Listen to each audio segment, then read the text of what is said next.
Chrome stools, a revolving pie case, coffee urns breathing steam behind the counter. Columbus, Ohio, 1956. At Woolworth's, a young woman slides onto the stool and orders a cream cheese and olive sandwich for 19 cents. Not toasted, not dressed up. Just white bread, a cool smear of cream cheese, chopped green olives pressed through it, the whole thing cut on the diagonal with wax paper underneath. That was lunch. Plain, quick, cheap enough to say yes to without studying your purse. Behind her, the hand-lettered board carried sandwiches like these, as if they would always be there. Ham salad, egg, pimento, cream cheese, and olive. So here is the mystery. If these sandwiches were cheap, ordinary, and written on boards all over America, why did so many vanish without leaving even a wrapper behind? The first vanished sandwich was not fancy at all, and that is exactly why it mattered. I am not here to laugh at those boards from a safe modern distance. I remember how ordinary food worked when money had to stretch and lunch had to be quick. We are going to count down 25 lunch counter sandwiches that slipped out of American life. For each one, we will name what was between the bread, where it turned up, what it cost then, what that money would feel like now, and the plain reason it disappeared. Some vanished because taste changed, but many did not vanish because they were odd. They vanished because the counter around them vanished, the paper hats, the ticket spike, the pass-through window, the formica edge worn smooth by elbows, the pie case humming beside the register. A sandwich was never just filling between bread. It was a small agreement between place, price, worker, ingredient, and habit. We start with the sandwich that belonged to dime stores, because it could be made before the coffee cooled. Cream cheese and olive was a dime store kind of sandwich. White bread, soft cream cheese, chopped green olives, maybe one lettuce leaf if the counter girl had time. You saw it at Woolworth's, Cresgate, and drugstore counters through the Midwest, 19 to 25 cents on the board. Today a cafe would ask $7 to $9. It vanished when menus got faster and cream cheese salads lost their place. But the next one was stranger, sweeter, and usually served to women shopping downtown. Date nut and cream cheese belonged to department store basements and quiet tea rooms. A brown date nut loaf, sliced thin. Cream cheese spread thick, sometimes open-faced, sometimes closed and trimmed neat. 25 to 35 cents on the board. Made properly now, $8 to $10 easy. It vanished with in-house bakeries, slow plates, and ladies who lunched between errands. The next sandwich did not belong to tea rooms. It belonged to the smell of mustard and a glass jar behind the counter. The jar sat behind the counter with the mustard, not the meat case. Deviled ham, smeared on white bread, pressed flat, sometimes sharpened with pickle relish. 22 to 29 cents, bought it at a drugstore counter. Today, made at a counter, it would be near $7. It vanished when sliced deli meat took over and canned spreads lost their place. And if deviled ham was the jar sandwich, the next one was the loaf, sliced thin enough to read through. Tongue came from the butcher already cooked or ready for boiling, peeled, chilled, then sliced thin. Rye bread, mustard, maybe onion. That was lunch. 45 to 60 cents on the board, and nobody fainted at the name. Today, if you find it, it is $12 to $16. The work stayed, but the habit left. Younger mouths looked away. That was not the only meat that slipped out of the case when the butcher counter changed. Liverwurst was sliced soft and thick, laid on rye or white bread, then hit with raw onion and mustard. In Ohio drugstore counters and Pennsylvania lunchrooms, it sat on the board for 30 to 40 cents. That was butcher shop eating. Strong, cheap, familiar. Today it would run $9 to $12 at a specialty deli. Then onions got unwelcome, liverwurst got old-fashioned, and mild orders won. The next one hid its force under a sweeter name, but the counterman knew exactly what it was. Chopped ham salad started with ends and trimmings. The counterman ground them fine, stirred in mayonnaise, pickle relish, maybe celery, then scooped it onto soft white bread.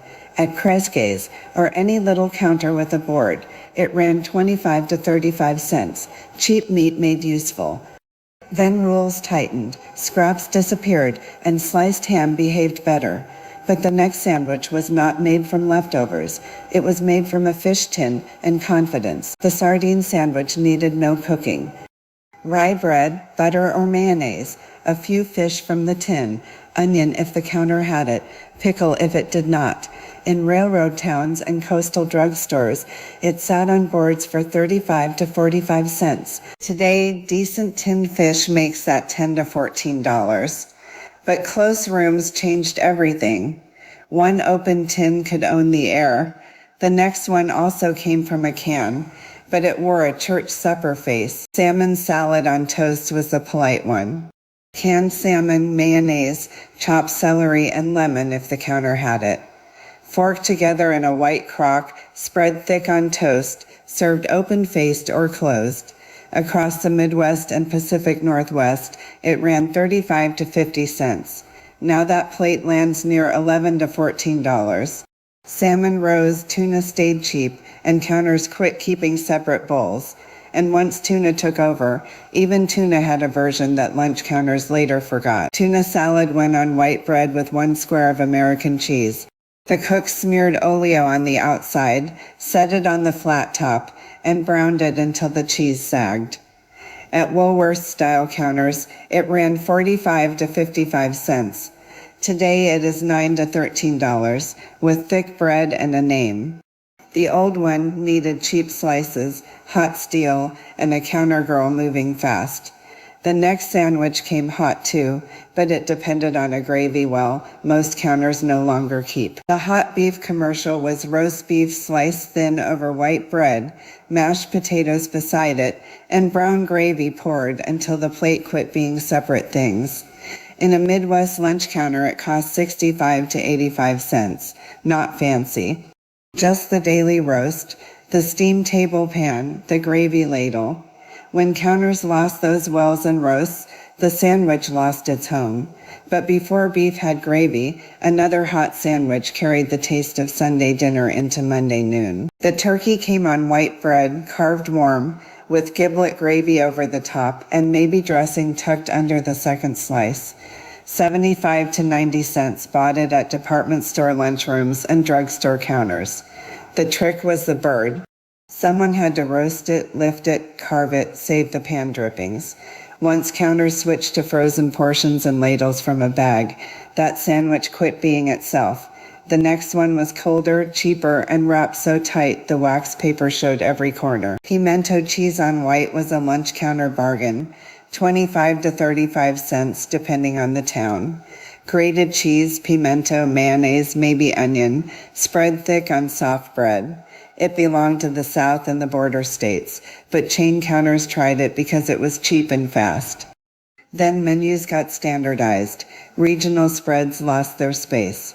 Today that little sandwich would run $8 to $11. The next spread was even brighter on the plate, and it came from a jar with a red lid. In the cold case, pimento loaf looked like bologna that had dressed up for company. Pink meat, red pimento bits, sliced thin, laid on white bread with mustard or mayonnaise.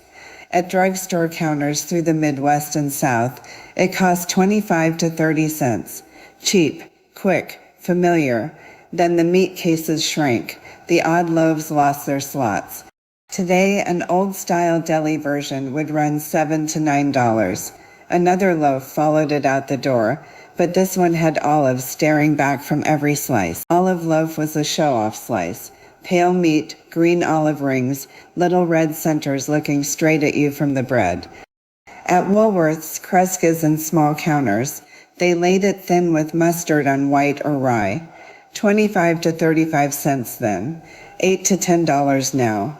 It disappeared because customers wanted plainer meat. Turkey, ham, roast beef, no speckles, no staring olives, no explaining. The next one was not loaf at all. It was breakfast folded into lunch. The Western sandwich was eggs beaten with ham, onion, and green pepper, cooked flat like an omelet, then slid between toast. At a drugstore counter or railroad lunchroom, it cost 35 to 50 cents. $9 to $12 now, if anybody bothered. It vanished when counters split breakfast from lunch. The name quit helping. Young customers saw Western and shrugged. Eggs stayed on the counter, but the next egg sandwich wore a pink strip down the middle. Egg salad with pimento was the tidy one. Chopped egg, mayonnaise, celery, a little red pimento folded through, then a dusting of paprika if the counter girl had time. On the board it ran 25 to 35 cents, $7 to $10 now, which would have made my mother blink. It vanished when pimento stopped being ordinary and egg salad came in tubs. No morning chopping, no little red flecks, no counter habit. And if egg salad was fussy, the next sandwich was almost ceremonial. 3 toast slices made it look important. Turkey or chicken carved thin, bacon crisp, lettuce, tomato, mayonnaise, then 4 triangles pinned with toothpicks. At the better drugstore counter, it cost 85 cents to $1.10, $16 to $22 now. It vanished because building one took hands and time. Real carving meat left. Hotels kept the name and lost the ritual. The next chicken sandwich was humbler, and it began in the mixing bowl instead of the carving station. The chicken salad came from a cold bowl behind the counter. Chopped cooked chicken, mayonnaise, celery salt, maybe 1 lettuce leaf if the plate was trying. At Woolworth's or a department store lunchroom, it ran 45 to 60 cents, $10 to $14 now. Then refrigeration rolls tightened. Prep kitchens shrank. Boiling chicken took time. Tubs arrived already mixed. The next sandwich used no chicken at all, but it borrowed the same scoop and spread logic. Ham salad on one slice, egg salad on the other, a lettuce leaf in between if the counter girl had time. You saw it in Ohio drugstores and small-town lunchrooms, 35 to 45 cents on the board, $9 to $12 now, for 2 cold scoops between bread. It vanished when counters stopped making several spreads every morning. Too much chopping, too many bowls. The next one was even more specific, and it lived mostly where oysters came in tins. A split loaf, a handful of fried oysters, pickle if the counter was generous, sauce if it was near the coast. On Gulf and Mid-Atlantic boards, the oyster loaf ran 60 to 90 cents. That is $16 to $24 now. Once oysters stopped being ordinary, the sandwich could not stay ordinary. Friars left the counters. Oyster houses kept the trade. The next sandwich also leaned on the fryer, but it came from a small fish that once seemed endless. Around the Great Lakes, smelt season meant hot oil and little silver fish in paper trays. The sandwich was plain, fried smelt on bread or a small roll with tartar sauce and maybe pickle. 45 to 65 cents on the board. Today, $14 to $18 if you can find it. Then the runs thinned. Counters quit buying fresh local fish. Seasonal specials lost their place. The next one was not seasonal. It was everywhere until the name itself began to sound old. Cold meatloaf made sense because home kitchens already taught people the trick. Bake it once, chill it firm, slice it clean. At the counter, it went on white bread with ketchup or brown gravy, 35 to 50 cents. Bus stations, basement lunchrooms, small-town stools, then counters stopped baking their own. Leftovers got troublesome. Customers wanted meats that came standard. The next sandwich looked like a mistake unless you grew up near a counter that served it. Peanut butter and lettuce was not a prank. It was white bread, a thick smear of peanut butter, crisp iceberg, and sometimes mayonnaise. The lettuce snapped. The peanut butter stuck. 20 to 25 cents on the board. You found it near schools, drugstores, Midwestern counters. Then taste changed. Peanut butter went sweet. Lettuce with mayonnaise looked old-fashioned.